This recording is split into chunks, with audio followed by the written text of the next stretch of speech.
ಎಲ್ರಿಗೂ ನಮಸ್ಕಾರ. ನೀವು ನೋಡ್ತಾ ಇದ್ದೀರಾ ಟಿವಿ ವಿಕ್ರಮ. ನಾನು ಮುಮ್ತಾಜ್ ಅಬ್ದುಲ್ ನೆಲ್ಲೆಡ್ಕ. ನೀವೇನು ಟಿವಿ ವಿಕ್ರಮವನ್ನು ಸಬ್ಸ್ಕ್ರೈಬ್ ಮಾಡದೆ ಈ ಕಾರ್ಯಕ್ರಮವನ್ನು ನೋಡ್ತಾ ಇದ್ರೆ ದಯವಿಟ್ಟು ಟಿವಿ ವಿಕ್ರಮವನ್ನು ಸಬ್ಸ್ಕ್ರೈಬ್ ಮಾಡಿ. ವೀಕ್ಷಕರೇ, ಅಂತೂ ಗೆದ್ದೇ ಬಿಟ್ರು ನೋಡಿ. ಯಾರು? ಗಿಲ್ಲಿನ, ರಕ್ಷಿತಾನ, ಅಶ್ವಿನಿನ ಅಂತ ಕೇಳಬೇಡಿ, ಅದಕ್ಕೆ ಇನ್ನೂ ಟೈಮ್ ಇದೆ ಬಿಡಿ. ಆದ್ರೂ ಒಂಥರ ರಕ್ಷಿತಾ ಕಡೆಯವರಂತೂ ಗೆದ್ದಿದ್ದಾರೆ ಅಂತ ಹೇಳ್ಬೋದು. ಹೇಗೆ ಅಂತ ಗೊತ್ತಾಯ್ತಾ? ಹೇಳ್ತೀನಿ. ಇವತ್ತಿನ ಗೆಲುವಿನ ಸುದ್ದಿ ಇದು ಸಾಮಾನ್ಯ ಸುದ್ದಿ ಅಂತೂ ಅಲ್ಲವೇ ಅಲ್ಲ. ಒಂದು ವರ್ಗದ ಅಹಂಕಾರಕ್ಕೆ ಪೆಟ್ಟು ಬಿದ್ದಂತಹ ಸುದ್ದಿ ಇದು. ಒಂದು ವರ್ಗದ ಅತಿಯಾದ ಕಾನ್ಫಿಡೆನ್ಸ್ಗೆ ಪೆಟ್ಟು ಬಿದ್ದಂತಹ ಸುದ್ದಿ ಇದು. ಒಟ್ಟಾರೆಯಾಗಿ ಜನರು ಬಿಗ್ ಬಾಸ್ ನಷ್ಟೇ ಪ್ರಾಮುಖ್ಯತೆಯನ್ನು ಕೊಟ್ಟು ಜನರನ್ನ ಆಯ್ಕೆ ಮಾಡಿದ್ರೆ, ಅಂದ್ರೆ ನಾಯಕರನ್ನ ಆಯ್ಕೆ ಮಾಡಿದ್ರೆ, ವೋಟ್ ಅನ್ನ ಹಾಕಿದ್ರೆ ಆ ಆಯ್ಕೆ ಹೆಂಗಿರುತ್ತೆ ಅನ್ನುವಂಥದ್ದಕ್ಕೆ ಈ ಒಂದು ಫಲಿತಾಂಶ ಒಂದು ಅದ್ಭುತ ಉತ್ತರ ಅಂತ ಹೇಳಿದ್ರೆ ಖಂಡಿತವಾಗ್ಲೂ ತಪ್ಪಾಗಲ್ಲ. ಏನ್ ಉತ್ತರ, ಯಾರಿಗೆ ಉತ್ತರ, ಎಲ್ಲವನ್ನ ಇವತ್ತಿನ ಸ್ಪಾಟ್ಲೈಟ್ ಕಾರ್ಯಕ್ರಮದಲ್ಲಿ ನಾವು ನೋಡ್ತಾ ಹೋಗೋಣ. ವೀಕ್ಷಕರೇ, ಮಹಾರಾಷ್ಟ್ರದ ಬಿಎಂಸಿ ಬೃಹತ್ ಮುಂಬೈ ಮುನ್ಸಿಪಲ್ ಕಾರ್ಪೊರೇಷನ್ ಚುನಾವಣೆ 2026 ಅಂತೂ ಇಂತೂ ಠಾಕ್ರೆ ಸಹೋದರರಿಗೆ ಈ ಮೂಲಕ ಭಾರಿ ಮುಖಭಂಗ ಆಗಿದೆ. ಬಿಜೆಪಿ ಶಿವಸೇನೆಯ ಮೈತ್ರಿಯ ಮಹಾಯುತಿ ನಿರೀಕ್ಷೆಯನ್ನ ಕೂಡ ಮೀರಿ ಭಾರಿ ಗೆಲುವನ್ನು ಸಾಧಿಸಿ ಒಂದು ಇತಿಹಾಸವನ್ನೇ ಸೃಷ್ಟಿ ಮಾಡಿದ್ದಾರೆ. 25 ವರ್ಷಗಳಿಂದ ಉದ್ಧವ್ ಠಾಕ್ರೆಯ ಭದ್ರಕೋಟೆ ಆಗಿದ್ದಂತಹ ಬಿಎಂಸಿ ಆ ಕಪ್ ಏನಿದೆ ಅದು ಈ ಬಾರಿ ಮಹಾಯುತಿಯ ಮುಡಿಗೆ ಏರು ಬಿಟ್ಟಿದೆ. ಕಾಂಗ್ರೆಸ್ ಏನಾಯ್ತು ಅಂತ ಕೇಳಬೇಡಿ, ಐ ಡೋಂಟ್ ಹ್ಯಾವ್ ವರ್ಡ್ಸ್. ಇನ್ನು ಮುಂಬೈ ರಾಜಕೀಯದ ಅಹಂಕಾರಕ್ಕೆ ಈ ಬಾರಿ ಮತದಾರರು ತಕ್ಕ ಪಾಠವನ್ನ ಈ ಬಾರಿ ಅಂತೂ ಕಲಿಸಿದ್ದಾರೆ. 25 ವರ್ಷಗಳಿಂದ ಶಿವಸೇನೆ ಕೈಯಲ್ಲಿದ್ದಂತಹ ಕೋಟೆ ಇವತ್ತು ಹಂಗೇ ದುಬುಕ್ಕಂತ ಸಂಪೂರ್ಣವಾಗಿ ಕುಸಿದು ನೆಲಕ್ಕೆ ಬಿದ್ದು ಬಿಟ್ಟಿದೆ. ಇಲ್ಲಿ ಈಗ ಇರುವಂತಹ ಪ್ರಶ್ನೆ ಏನು ಅಂತಂದ್ರೆ, ಇದು ಸೋಲ ಅಥವಾ ಜನರ ಕೋಪದ ಸ್ಫೋಟನ?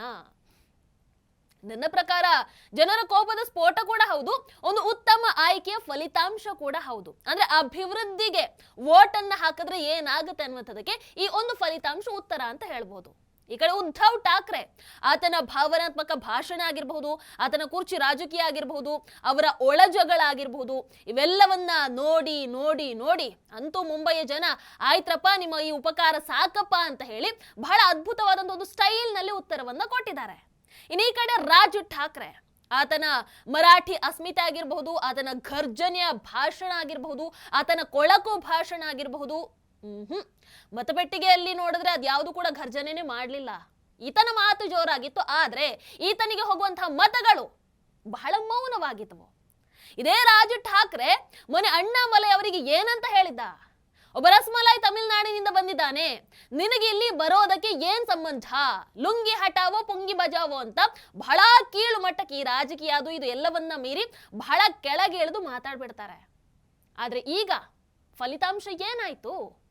ಅಣ್ಣಾಮಲೈ ಕ್ಯಾಂಪೇನ್ ಮಾಡಿದಂತಹ ಅಭ್ಯರ್ಥಿ ಬಹಳ ಸ್ಪಷ್ಟ ಬಹುಮತದ ಜೊತೆಗೆ ಗೆದ್ದು ಬೀಗಿದ್ದಾರೆ.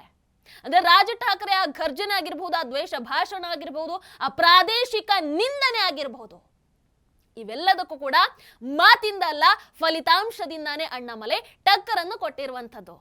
ಇಲ್ಲಿ ಅಣ್ಣಾಮಲೈ ಉತ್ತರವನ್ನು ಕೊಡಬಹುದಿತ್ತು, ಅದ್ರ ಉತ್ತರವನ್ನು ಅವ್ರು ಎಲ್ಲಿ ಕೊಟ್ರು? ಭಾಷಣದಲ್ಲೂ ಕೊಡ್ಲಿಲ್ಲ, ರಾಜ್ ಠಾಕ್ರೆ ಹಾಗೆ ಬೀದಿಯಲ್ಲಿ ನಿಂತ್ಕೊಂಡು ಕೊಡ್ಲಿಲ್ಲ, ಮೈಕ್ ಮುಂದೆ ನಿಂತ್ಕೊಂಡು ಕೊಡ್ಲಿಲ್ಲ. ಅವರು ಉತ್ತರವನ್ನ ಕೊಡಿಸಿದ್ದು ಮತಪೆಟ್ಟಿಗೆಯಲ್ಲಿ. ಈ ರಸ್ಮಲಾಯ್, ಲುಂಗಿ, ಪುಂಗಿ ಇದೆಲ್ಲ ರಾಜ್ ಠಾಕ್ರೆ ನಿಂದನೆ ಮಾಡಿದ್ದೆ ಬಂತು. ಈಗ ಅದೇ ರಾಜ್ ಠಾಕ್ರೆ ಪಾಪ ಇಡ್ಲಿ ಸಾಂಬಾರ್ ತಿಂದು ರಸ್ಮಲಾಯ್ ತಿಂದು ಬೆಚ್ಚಗೆ ಮಲ್ಕೊಳ್ಳೋದು ಬಿಟ್ರೆ ಬೇರೆ ಆಪ್ಷನ್ನೇ ಇಲ್ಲ. ಜನರು ಅಂಥ ಅದ್ಭುತವಾದಂತಹ ರಿಸಲ್ಟ್ ಅನ್ನು ಅವ್ರಿಗೆ ಕೊಟ್ಟು ಬಿಟ್ಟಿದ್ದಾರೆ. ಅದಾದ್ಮೇಲೆ ಬರುವಂಥದ್ದು ದೇವೇಂದ್ರ ಫಡ್ನವೀಸ್. ಎಸ್, ಅವರ ನೇತೃತ್ವದ ಬಿಜೆಪಿ ಈ ಅರಚಾಟ, ಕಿರುಚಾಟ, ಕೂಗಾಟ ಏನಿಲ್ಲ, ಬಹಳ ಶಾಂತಿಯುತವಾಗಿ ಆಟವನ್ನ ಆಡಿದ್ರು. ಬಿಗ್ ಬಾಸ್ ನೋಡಿ, ಬಿಗ್ ಬಾಸ್ ಬಿಗ್ ಬಾಸ್ ನಮಗಿಲ್ಲಿ ಆಗ್ತಾ ಇಲ್ಲ, ಬಿಗ್ ಬಾಸ್ ರೂಲ್ಸ್ ಬ್ರೇಕ್ ಮಾಡ್ತಾ ಇದ್ದಾರೆ ಬಿಗ್ ಬಾಸ್ ಅಂತ ಮೋದಿಜಿ ಕಡೆಗೋ ಅಥವಾ ಅಮಿತ್ ಶಾಜಿ ಅವರ ಕಡೆಗೋ ಇವರು ಓಡ್ಲೂ ಇಲ್ಲ. ವೆರಿ ಕೂಲ್ ಆಗಿ ಆಟವನ್ನ ಆಡಿದ್ರು. ಕೊನೆಯಲ್ಲಿ ಫಲಿತಾಂಶದಲ್ಲಿ ಚೆಕ್ ಮೇಟ್ ಅನ್ನ ಕೊಡ್ತಾರೆ. ವೀಕ್ಷಕರೇ, ರಾಜಕೀಯ ವಿಶ್ಲೇಷಕರು ಈ ಬಾರಿ ಬಹಳ ಸ್ಪಷ್ಟವಾಗಿ ಹೇಳಿದ್ರು. ಏನಂತ? ಈ ಬಾರಿಯ ಈ ಒಂದು ಫಲಿತಾಂಶ ಏನಿದೆ ಇದೊಂಥರ ಮಹಾರಾಷ್ಟ್ರದ ರಾಜಕೀಯಕ್ಕೆ ಶಾಕ್ ಅನ್ನು ನೀಡುತ್ತೆ, ಒಂದು ಶಾಕ್ ಥೆರಪಿ ಆಗಿರುತ್ತೆ.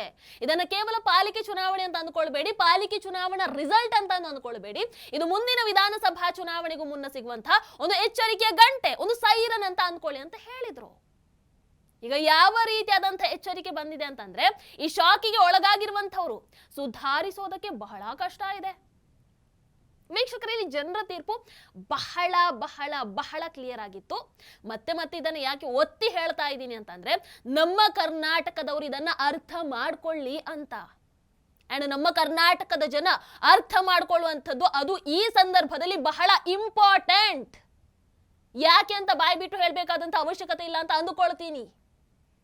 ಮುಂಬೈ ಜನ ಯಾವ ರೀತಿಯಾದಂತ ಉತ್ತರವನ್ನು ಕೊಟ್ಟರು ಗೊತ್ತಾ? ನಮಗೆ ಭಾವನೆ ಬೇಡ, ನಮಗೆ ಕುಟುಂಬ ರಾಜಕೀಯ ಬೇಡ, ನಮಗೆ ನಿಮ್ಮ ಒಳ ಜಗಳ ಬೇಡ, ನಿಮ್ಮ ಕುರ್ಚಿ ಗುದ್ದಾಟ ಬೇಡ, ನಮಗೆ ಬೇಕಾಗಿರುವಂತದ್ದು ಕೆಲಸ, ನಮಗೆ ಬೇಕಾಗಿರುವಂತದ್ದು ಅಭಿವೃದ್ಧಿ, ನಮಗೆ ಬೇಕಾಗಿರುವಂತದ್ದು ಬಲಿಷ್ಠ ನಾಯಕತ್ವ. ಎಲ್ಲದಕ್ಕೂ ಹೈಕಮಾಂಡ್ ಎದುರು ಹೋಗಿ ಸರ್ ಮೇಡಮ್ ಅಂತ ಕೈ ಕಟ್ಟಿ ನಿಂತ್ಕೊಳ್ಳುವರು ಬೇಡ ಅಂತ ಮುಂಬೈ ಜನ ಹಂಗೆ ಅವರನ್ನ ಸೈಡಿಗಿಟ್ಟಿದ್ದಾರೆ. ನಾನು ಹೇಳೋದು ಇದು ಮುಂದಿನ ದಿನಗಳಲ್ಲಿ ಕರ್ನಾಟಕದಲ್ಲಿ ಆಗಬೇಕು. ವೀಕ್ಷಕರ, ಈ ಫಲಿತಾಂಶ ಇಲ್ಲಿ ಬಹಳಷ್ಟು ಪ್ರಶ್ನೆಗಳು ಬರುತ್ತೆ. ಉದ್ಧವ್ ಠಾಕ್ರೆ ರಾಜಕೀಯ ಬದುಕಿಗೆ ಇದು ಕೊನೆಯ ಎಚ್ಚರಿಕೆನಾ? ಅವರ ರಾಜಕೀಯ ಬದುಕು ಇಲ್ಲಿ ಮುಗಿಯುತ್ತಾ? ಆ ಒಂದು ಪ್ರಶ್ನೆ. ಇನ್ನು ರಾಜ್ ಠಾಕ್ರೆ ಮತ್ತೆ ನೆಲೆಯನ್ನು ಹುಡ್ಕೊಳ್ಬೇಕಾಗತ್ತಾ? ಇನ್ನು ಮೂರನೇದು, ಬಿಜೆಪಿ ಈಗ ಮಹಾರಾಷ್ಟ್ರದ ಮೇಲೆ ಪೂರ್ಣ ಹಿಡಿತವನ್ನ ಸಾಧಿಸಬಹುದಾ? ಉತ್ತರ ಬರೋ ದಿನಗಳಲ್ಲಿ ಗೊತ್ತಾಗತ್ತೆ. ಈಗಲೇ ಆಲ್ಮೋಸ್ಟ್ ಒಂದಷ್ಟು ಸ್ಪಷ್ಟ ಚಿತ್ರಣ ಅಂತೂ ಸಿಕ್ಕಿದೆ. ಸೊ ಇದು ಕೇವಲ ಆರಂಭ ಅಷ್ಟೇ. ರಾಜಕೀಯ ಯುದ್ಧ ಇನ್ನು ಮುಗಿದಿಲ್ಲ. ಇನ್ನು ಮುಂದೆ ಇರುವಂಥದ್ದು ಅಸಲಿ ಆಟ. ಕಾಂಗ್ರೆಸ್ ಬಗ್ಗೆ ಯಾಕೆ ಮಾತಾಡಲಿಲ್ಲ ಅಂತ ಅಂದುಕೊಳ್ಬೇಡಿ. ಕಾಂಗ್ರೆಸ್ ಏನಾಗಿದೆ ಅಲ್ಲಿ ಅಥವಾ ಅದರ ಜಾಗ ಏನನ್ನುವಂಥದ್ದನ್ನು ನೀವೇ ಒಂದು ಬಾರಿ ಗೂಗಲ್ ಮಾಡಿ ನೋಡಿದ್ರೆ ಅರ್ಥ ಆಗತ್ತೆ. ಅಥವಾ ಇನ್ನೊಂದು ಕಾರ್ಯಕ್ರಮದಲ್ಲಿ ನಾನು ಬೇರೆಯದೇ ರೀತಿಯಲ್ಲಿ ಅದನ್ನ ಎಕ್ಸ್ಪ್ಲೇನ್ ಮಾಡಿದ್ರು ಮಾಡಬಹುದು, ಗೊತ್ತಿಲ್ಲ, ನೋಡೋಣ. ಒಟ್ಟಾರೆಯಾಗಿ ಇಲ್ಲಿ ಹೇಳೋದಾದ್ರೆ, ಮಹಾರಾಷ್ಟ್ರದ ಜನ ಅಭಿವೃದ್ಧಿ, ಉದ್ಯೋಗ, ಪ್ರಗತಿ ಇವೆಲ್ಲವನ್ನ ತರುವಂತಹ ಮರಾಠಿಗರನ್ನ ಆಯ್ಕೆ ಮಾಡಿಕೊಂಡ್ರು. ಅದಕ್ಕೋಸ್ಕರ ದೇವೇಂದ್ರ ಫಡ್ನವೀಸ್ ಅದೇ ರೀತಿ ಏಕನಾಥ್ ಶಿಂಧೆ ಅವರನ್ನ ಗೆಲ್ಲಿಸಿಕೊಟ್ರು. ಇನ್ನು ಈ ಕಡೆ ಲುಂಗಿ ಪುಂಗಿ ರಾಜಕಾರಣ, ರಸ್ಮಲೈ ರಾಜಕಾರಣ, ಗೂಂಡಾಗಿರಿ ರಾಜಕಾರಣ, ವಿಭಜನೆ ಇವೆಲ್ಲವನ್ನ ತರುವಂತಹ ಮರಾಠಿಗರನ್ನ ಮಹಾರಾಷ್ಟ್ರದ ಜನ ಹಂಗೇ ಸೈಡಿಗಿಟ್ರು. ಹಾಗಾಗಿ ಉದ್ಧವ್ ಠಾಕ್ರೆ ಆಗಿರ್ಬಹುದು, ರಾಜ್ ಠಾಕ್ರೆ ಆಗಿರ್ಬಹುದು, ಇವರನ್ನ ವೋಟ್ ಮೂಲಕ ಜಸ್ಟ್ ಗೆಟ್ ಲಾಸ್ಟ್ ಅಂತ ಹೇಳಿದ್ದಾರೆ ಅಷ್ಟೇ. Just as simple as it is. ಕರ್ನಾಟಕದಲ್ಲೂ ಕೂಡ ಇಂತಹ ಮನಸ್ಥಿತಿ, ಇಂತಹ ಕ್ಲಾರಿಟಿ ನಮ್ಮ ಜನರಿಗೂ ಬರಲಿ ಅನ್ನುವಂಥದ್ದು ನನ್ನ ಆಶಯ. ಬಿಗ್ ಬಾಸ್ ಒಂದು ರಿಯಾಲಿಟಿ ಶೋ ನಡೀತಾ ಇದೆ. ಇವತ್ತು ಆ ಬಿಗ್ ಬಾಸ್ ಶೋಗೆ ಜನರು ಎಷ್ಟು ಇಂಪಾರ್ಟೆನ್ಸ್ ಅನ್ನ ಕೊಟ್ಟು, ಎಷ್ಟು ಇಂಟ್ರೆಸ್ಟ್ ಇಂದ ನೀವು ನೋಡ್ತಾ ಇದ್ದೀರೋ, ಅದೇ ಇಂಟ್ರೆಸ್ಟ್ ಅನ್ನ ನಮ್ಮ ಕರ್ನಾಟಕದ ರಾಜಕೀಯಕ್ಕೆ ಕೂಡ ಕೊಟ್ರೆ, ಒಬ್ಬರ ನಾಯಕರನ್ನ ಆಯ್ಕೆ ಮಾಡುವಂತಹ ಸಂದರ್ಭದಲ್ಲಿ ಅದೇ ಇಂಟ್ರೆಸ್ಟ್ ಅನ್ನ ನೀವು ಕೊಟ್ರೆ, ಅದೇ ಕ್ಲಾರಿಟಿ ಜೊತೆಗೆ ನೀವು ವೋಟ್ ಅನ್ನ ಹಾಕಿದ್ರೆ, ಮುಂದಿನ ದಿನಗಳಲ್ಲಿ ನಮ್ಮ ಕರ್ನಾಟಕ ಕೂಡ ಒಂದು ಒಳ್ಳೆ ಹಂತಕ್ಕೆ ಹೋಗಬಹುದು ಅನ್ನುವಂಥದ್ದು ನನ್ನ ಆಶಯ. ಇವತ್ತು ನಮ್ಮ ಕರ್ನಾಟಕದಲ್ಲಿ ಏನ್ ನಡೀತಾ ಇದೆಯೋ ಅದು ಮುಂದೆ ಆಗಬಾರ್ದು ಅಂತ ಅಂದ್ರೆ ಪ್ರತಿ ಒಂದು ಕೂಡ ಇರುವಂತದ್ದು ನಿಮ್ಮ ಕೈಯಲ್ಲಿ. ಇವತ್ತು ನೀವು ಬಿಗ್ ಬಾಸ್ಗೆ ಗಿಲ್ಲಿಯನ್ನ ಗೆಲ್ಲಿಸಬೇಕು, ಅಶ್ವಿನಿ ಅವರನ್ನ ಗೆಲ್ಲಿಸಬೇಕು, ರಕ್ಷಿತಾ ಅವರನ್ನ ಗೆಲ್ಲಿಸಬೇಕು ಅಂತ ನೀವೇನು ನೋಡ್ತಾ ಇದ್ದೀರೋ, ಅಥವಾ ನೀವು ಅದಕ್ಕೋಸ್ಕರ ಹೇಗೆ ವೋಟ್ ಅನ್ನ ಮಾಡ್ತಾ ಇದ್ದೀರೋ, ಅದೇ ಕ್ಲಾರಿಟಿಯ ಜೊತೆಗೆ ಮುಂದಿನ ದಿನಗಳಲ್ಲಿ ನಮ್ಮ ರಾಜ್ಯದ ನಾಯಕನನ್ನ ಆಯ್ಕೆ ಮಾಡುವಾಗ ಅದೇ ಕ್ಲಾರಿಟಿಯನ್ನ ಇಟ್ಕೊಂಡು ವೋಟ್ ಮಾಡಿ ಅಂತ ಕೇಳ್ಕೊಳ್ತೀನಿ. ವೀಕ್ಷಕರೇ, ನಿಮ್ಮ ಅಭಿಪ್ರಾಯ ಏನು ಇವತ್ತಿನ ಕಾರ್ಯಕ್ರಮದ ವಿಚಾರವಾಗಿ? ಜನರು ಕೊಟ್ಟಂತಹ ಈ ತೀರ್ಪು ನ್ಯಾಯವಾದಂತಹ ತೀರ್ಪಾಗಿತ್ತಾ, ಸರಿಯಾಗಿತ್ತಾ, ಅಥವಾ ಅಧಿಕಾರದ ಅಹಂಕಾರಕ್ಕೆ ಅನುಭವಿಸಿ ಮಕ್ಕಳ ಅಂತ ಜನ ಕೊಟ್ಟಂತಹ ಪಾಠ ಆಗಿತ್ತಾ? ನಿಮಗೇನನ್ಸುತ್ತೆ? ದಯವಿಟ್ಟು ಕಾಮೆಂಟ್ ಮಾಡಿ ತಿಳಿಸಿ. ನಮಸ್ಕಾರ. ಟಿವಿ ವಿಕ್ರಮ, ದೇಶ ನಿಮ್ಮ ಕೈಯಲ್ಲಿ. ಈ ಕಾರ್ಯಕ್ರಮ ನಿಮಗೆ ಇಷ್ಟ ಆಗಿದ್ದಲ್ಲಿ ಲೈಕ್, ಶೇರ್ ಹಾಗೂ ಕಮೆಂಟ್ ಮಾಡಿ. ಟಿವಿ ವಿಕ್ರಮದ ಕಾರ್ಯಕ್ರಮಗಳನ್ನು ನಿರಂತರವಾಗಿ ವೀಕ್ಷಿಸಲು ಸಬ್ಸ್ಕ್ರೈಬ್ ಮಾಡಿ, ಬೆಲ್ ಐಕನ್ ಒತ್ತಿ.